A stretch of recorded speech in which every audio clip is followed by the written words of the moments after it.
Selamat datang di CEO Talks DigiServe. Hari ini saya berkesempatan untuk mewawancarai Bapak Hartono selaku Presiden Direktur dari DigiServe. Hari ini kita akan membahas terkait kesibukan dan kegiatan beliau sehari-hari. Selamat pagi Bapak. Pagi Dian. Bagaimana kabarnya? Alhamdulillah baik. Sehat Pak? Alhamdulillah sehat. Udah vaksin booster berarti ya? Tentunya. Iya betul. Oke, kalau gitu saya akan mulai masuk ke pertanyaan yang pertama ya Pak. Oke, silakan. Ini terkait hobi dan kegiatan yang Bapak di waktu luang. Kira-kira apa sih hobi Pak Hartono? Oke, makasih Dian. Saya kebetulan dari dulu memang suka main voli. Sehingga di era pandemik ini intensitas saya untuk bermain voli semakin menjadi banyak itu. Makanya karena hobinya main voli, sampai saya di rumah pun saya bangun lapangan voli di rumah untuk menyalurkan hobi saya. Jadi bagi saya voli itu adalah olahraga yang menarik karena di situ saya ada unsur permainannya, saya bisa mengumpulkan warga segala macam gitu kan. Terus hobi saya yang kedua juga, saya biasanya kalau waktu senggang seminggu 2 atau 3 kali saya naik sepeda. Dan saya senang kalau bersepeda itu ke atas gunung. Kenapa? Karena hawanya sejuk. Dan kebetulan saya juga tinggal di daerah yang dekat gunung. Nah, ada satu lagi hobi saya yang menurut saya cukup unik. Saya hobi bercocok tanam. Dan saya juga hobi tanaman. Bahkan kadang-kadang tidak main-main. Saya hobi tanaman itu, bercocok tanam itu, saya pernah menanam jagung sampai 1,5 hektar. Saya kerjakan dengan teman-teman tuh kan. Jadi paling tidak itu ada experience sekaligus menjadi bekal saya nanti suatu ketika kalau misalkan saya sudah memasuki masa pensiun. Itu Dian. Baik Pak. Kemudian menurut Bapak, dalam menghadapi situasi pandemi sekarang, ini udah berjalan hampir 2 tahun lebih. Gimana sih caranya supaya perusahaan itu bisa tetap survive di dalam kondisi seperti saat ini? Jadi pandemik yang berlangsung 2 tahun ini bagi saya pasti memberikan impact yang luar biasa. Tidak hanya di level global, termasuk di Indonesia. Tidak hanya di dalam tataran kehidupan masyarakat, juga terhadap pelaku bisnis. Sehingga mau tidak mau, pelaku bisnis harus melakukan terobosan agar mereka tetap dapat survive di dalam era pandemik ini. Memang pandemik ini sudah mulai menurun sekarang, tetapi saya kira impact-nya pasti akan sangat terasa sampai dengan saat ini. Sehingga mau tidak mau, pelaku bisnis harus melakukan transformasi. Apa transformasi itu yang signifikan? Adalah melalui transformasi digitalisasi. Adopsi IT merupakan sesuatu yang sangat penting bagi pelaku usaha saat ini, agar mereka tetap survive. Nah, saya kira melalui implementasi IT dan digitalisasi, paling tidak akan banyak penghematan-penghematan yang bisa dilakukan oleh perusahaan. Terus misalkan bagaimana menyiasati pembatasan. Pandemik kemarin kan orang sangat dibatasi mobilitasnya. Dan itu solusinya adalah agar perusahaan bisa tetap jalan, tetap dapat eksis, maka mereka harus tetap melakukan yang namanya digitalisasi. Jadi bagi saya, CEO IT yang paling terbaik itu adalah pandemik itu sendiri. Sehingga yang tadinya orang berpandangan bahwa yang namanya IT itu hanya adalah domainnya bagi orang-orang IT, ternyata dengan pandemik ini semuanya menjadi aware, menjadi sadar bahwa IT itu adalah kebutuhan dari setiap pelaku bisnis agar mereka tetap dapat survive dan eksis di dalam era pandemik ini. Nah, hal lain lagi menurut saya juga bahwa bagi pelaku bisnis penting untuk tetap meningkatkan kualitas layanan agar mereka dapat tetap juga mendapatkan peluang bisnis.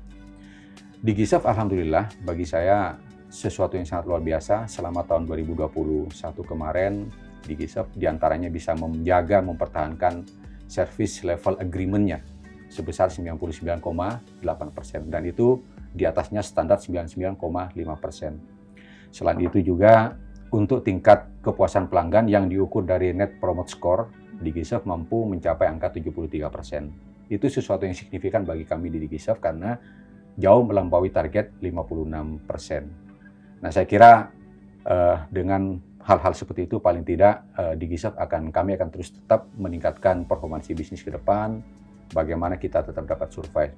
Hal lain lagi adalah bagi pelaku bisnis penting artinya adalah untuk tetap menjaga standar kualitas. Tentu saja dengan standar yang berdasarkan pada standar internasional. DigiServe tahun 2021 kemarin kita berhasil mempertahankan sertifikasi 20.000 untuk sistem manajemen layanannya, termasuk kita bisa menjaga atau mempertahankan ISO 20001 untuk layanan Azure Stack. Sehingga dengan perolehan tersebut, dengan standarisasi mutu internal yang kami jaga, kami di DigiServe ini siap untuk berkompetisi untuk masuk kepada pasar ICT, tidak hanya di level nasional, tetapi juga di level regional nanti. Itu, Dian. Baik, Pak. Oke. Berbicara mengenai DigiServe, ketika awal bergabung di DigiServe, apakah Bapak punya kesan tertentu terhadap company ini? Dan bagaimana Bapak melihat potensi dari DigiServe ini sendiri untuk kedepannya? Oke. Jadi saya bergabung di DigiServe ini awal November 2021. Saat itu DigiServe masuk pada fase transisi pasca keseluruhan sahamnya dibeli oleh Telkomitra 100%. Sehingga ada beberapa hal, saya kira hal fundamental yang harus dilakukan oleh company ini pada saat itu. Misalnya bagaimana perusahaan ini harus merubah brand, membangun logo atau menciptakan logo baru, terus menyelesaikan sejumlah agenda penting pasca transformasi. Dan itu menjadi prioritas saya pada saat itu untuk segera saya selesaikan. Nah, DigiServe sendiri itu merupakan sebuah penamaan yang mengandung makna penting. Ada dua kata di dalamnya, suku kata, yaitu Digi dan Serve. Digi itu artinya bahwa perusahaan ini adalah perusahaan digital yang akan menjadi leader di dalam journey transformasi digital bagi pelanggan dan perusahaan tidak hanya di Indonesia, juga di Asia Pasifik pada akhirnya. Melalui beberapa karya nyata, melalui beberapa produk-produk yang kami sediakan. DigiServe saat ini memiliki 5 portofolio produk utama. Yang pertama adalah Managed Network Services, dengan produk unggulannya adalah SD-WAN. Terus kita juga punya Managed Cloud Services, Azure Stack di dalamnya. Kita punya produk Unified Cloud Communication. Kita punya Professional Services. Dan kita punya Managed Security. Yang kedua adalah Serve. Jadi Serve itu merupakan corporate culture-nya DigiServe. Jadi bagaimana perusahaan mampu melayani melalui nilai-nilai utama, simplifikasi proses bisnis kepada customer maupun di internal, bagaimana mengempower seluruh people yang ada di dalam company ini agar semuanya dapat berkontribusi maksimal bagi perusahaan. Terus bagaimana perusahaan ini respect terhadap planet dengan implementasi Go to Green, karena sesuatu yang penting sekarang ini Go to Green, termasuk bagaimana kita keseluruhan dari company dan perusahaan termasuk people yang di dalamnya bisa memberikan value yang maksimal kepada perusahaan ini. Dan tentu saja kita bisa memberikan pelayanan yang melampaui ekspektasi dari pelanggan. Nah, DigiServe juga sudah memiliki, saya kira pasca transformasi ini, DigiServe sudah menyiapkan bagaimana roadmap perusahaan ini untuk 5 tahun ke depan dalam bentuk dokumen bisnis plan-nya itu kan. Di mana pada tahun ini DigiServe ditargetkan tumbuh dengan angka revenue diantaranya adalah 28,2%. Saya kira dokumen bisnis plan-nya DigiServe inline dengan dokumen corporate strategic skenario-nya Telkom Group, termasuk dokumen grup bisnis plan-nya Telkom Enterprise sebagai pijakan utama bagi DigiServe di dalam melangkah untuk 5 tahun ke depan. Saya kira itu beberapa hal yang menjadi fundamental kami ke depan, sehingga diharapkan dengan hal-hal yang dibangun dengan model bisnis plan yang sudah kami miliki, paling tidak ke depan DigiServe siap untuk tidak hanya menangkap peluang-peluang yang sifatnya big deal, tetapi bagaimana kami juga dapat menangkap peluang-peluang bisnis yang sifatnya mega deal atau kontrak-kontrak yang bernilai besar. Itu saya kira beberapa hal yang menjadi kesan saya selama saya menjadi CEO di DigiServe ini. Baik, selanjutnya apa tanggapan Bapak terhadap budaya kerja di DigiServe? Melihat sebelumnya kan Bapak juga cukup lama bekerja di Telkom, dan apakah terdapat perbedaan antara Telkom dan juga di DigiServe? Ya, 28 tahun saya di Telkom dan 2021 November kemarin masuk ke DigiServe. Ada hal menarik saya lihat di DigiServe dan saya kira itu merupakan salah satu competitive advantage-nya DigiServe. Apa itu? Jadi pada saat era pandemik, hampir semua korporasi mempersyaratkan karyawannya untuk bekerja secara work from home. DigiServe sudah siap. Karena DigiServe ini ternyata sudah lama mengimplementasikan yang namanya remote working. Flexible working arrangement. Sehingga orang bisa bekerja tidak hanya di kantor, tetapi juga dapat bekerja di rumah masing-masing. Itu yang pertama, yang saya kira merupakan salah satu keunggulannya DigiServe. Yang kedua juga yang saya lihat di Digiserv itu sangat strong yang namanya gender diversity. Jadi di mana perusahaan ini adalah perusahaan yang sebetulnya adalah heavy IT, yang di mana-mana sangat didominasi oleh laki-laki. Tetapi Digiserv mampu mendorong secara proaktif program-program yang mengedepankan kesetaraan gender. Dan kita sangat aktif berpartisipasi di dalamnya. Sehingga saat ini kami di Digiserv juga sudah menandatangani yang namanya Women's Empowerment Principle dari United Nations Women, dan manajemen juga sudah meluncurkan Pledge for Parity sebagai salah satu bentuk komitmen untuk mewujudkan budaya perusahaan yang peka terhadap gender, termasuk mendukung pemberdayaan perempuan.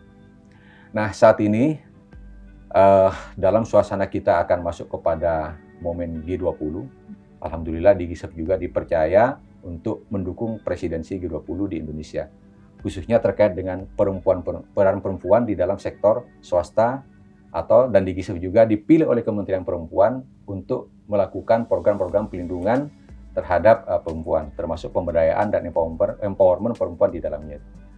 Beberapa prestasi yang sudah dimiliki oleh Digiserv, diantaranya adalah pada tahun 2020 kemarin kita mendapatkan peringkat 1 sebagai Winner United Nations Women untuk kawasan Asia Pasifik. Terus kita juga mendapatkan Webs Award for Indonesia untuk kategori Gender Inclusive Workplace sebagai peringkat ketiga. Dan kita juga mendapatkan kategori Community Engagement dan peringkat kedua winner untuk kategori Transparansi dan Reporting di tahun 2021. Nah, itu beberapa di antaranya, dan saya juga dengan dengan hal seperti itu Digiserv akan terus mengasah dan meningkatkan skillnya sehingga ke depan kita akan selalu siap untuk terus berkompetisi. Saat ini dari keseluruhan SDM yang dimiliki Digiserv, kita memiliki sertifikasi lebih dari 80 kelas internasional, dan itu saya kira merupakan salah satu competitive advantage-nya Digiserv juga agar kami siap berkompetisi tidak hanya di level Indonesia tetapi juga di level global. Gitu, Dian. Baik Pak, selanjutnya berbicara mengenai visi misi. Tentunya sebagai Presdir, Bapak mempunyai visi untuk kemajuan perusahaan. Lalu apa sih visi misi dari Pak Hartono dan bagaimana cara Bapak untuk bisa mencapai visi tersebut? Oke, makasih Dian. Jadi bagi saya, visi saya adalah bagaimana Digiserv ini mampu memberikan value yang maksimal. Tidak hanya kepada pemilik saham atau pemilik perusahaan ini, tetapi juga kepada stakeholder, termasuk kepada masyarakat NKRI, Republik Indonesia ini. Nah, itu bisa saya wujudkan dengan misi yang sudah saya susun. Paling tidak ada 3 misi yang saya susun yang saya singkat sebagai 3E. Yang pertama adalah empower our customer business. Jadi bagaimana kami di Digiserv ini bisa mengoptimalkan bisnis untuk bisa memberikan manfaat kepada stakeholder. Terus yang kedua adalah empower of choice in Indonesia. Jadi bagaimana Digiserv ini menjadi perusahaan atau partner pilihan di Indonesia. Dan yang ketiga adalah bagi kami exceeding commitment to our shareholders atau partner. Jadi bagaimana kami bisa melampaui target yang diharapkan oleh para pemegang saham, para partner, dan para komunitas. Nah, Digiserv percaya bahwa dengan merealisasikan visi dan misi tersebut, maka kami akan menjadi partner pilihan utama kepada perusahaan di Indonesia. Tambahan lagi, jadi saya membagi fase saya di Digiserv ini selama kepemimpinan saya. Yang pertama adalah 4 bulan pertama kemarin, saya mencoba untuk membangun fundamental, firming the fundamental, termasuk di dalamnya adalah bagaimana saya membangun rasa percaya diri, meningkatkan motivasi karyawan pasca era transformasi. Dan sekarang fase itu sudah dilewati. Alhamdulillah Digiserv pada tahun 2021 bisa mencapai RKP secara optimal. Nah, di 2022 ini, di fase kedua ini, saya sudah akan fokus kepada bagaimana Digiserv ini bisa menjaga profitability-nya yang bagus. Terus yang kedua, bagaimana perusahaan ini dapat terus tumbuh ke depan, dan bagaimana menciptakan value atau value creation kepada ekosistem yang ada di Indonesia. Saya kira itu visi dan misi saya. Ya. Baik, selanjutnya pertanyaan terakhir dari saya, Pak. Mungkin ini juga mewakili rekan-rekan Digitroops di luar sana. Dari Pak Hartono sendiri, apa arti penting seorang karyawan? khususnya bagi DigiServe? Ya, jadi bagaimanapun juga strategi yang bagus, cara yang bagus tidak akan dapat berjalan tanpa didukung oleh karyawan yang bagus. Sehingga bagi saya, karyawan adalah sebagai aset bagi perusahaan. Sehingga itu yang harus selalu diimprove. Makanya saya selalu memberikan peluang atau kesempatan kepada semua karyawan di DigiServe ini untuk selalu meningkatkan capability dan kompetensinya dengan seluas-luasnya. Sasarannya adalah bagaimana karyawan ini bisa mendapatkan semaksimal mungkin, sebanyak mungkin sertifikasi. Sehingga itu akan sangat mendukung bisnis yang dijalankan oleh DigiServe. Saya juga setiap bulan selalu mengadakan yang namanya event CEO Talks. Jadi saya kumpulkan semua karyawan, saya lakukan komunikasi dengan terbuka, apa yang sudah dilakukan oleh perusahaan ini, apa yang sudah dicapai, apa yang menjadi masukan dari karyawan. Selain itu juga secara proaktif, saya juga mendatangi masing-masing unit setiap bulan sekali untuk menggali langsung masukan dari mereka, karena masukan dari karyawan adalah sesuatu yang sangat penting bagi saya sebagai CEO di dalam saya menyusun strategi ke depan terhadap perusahaan itu. Itu, Dian. Baik, itu menutup juga jawaban Bapak tadi, menutup perjumpaan kita juga pada hari ini. Berarti terima kasih Pak Hartono untuk waktunya. Sama-sama. Dan sudah meluangkan waktu juga untuk ngobrol-ngobrol sama saya. Dan teman-teman, selesai sudah interview kita pada hari ini dengan Presiden Direktur DigiServe Bapak Hartono. Menantikan video-video DigiServe selanjutnya dan sampai jumpa.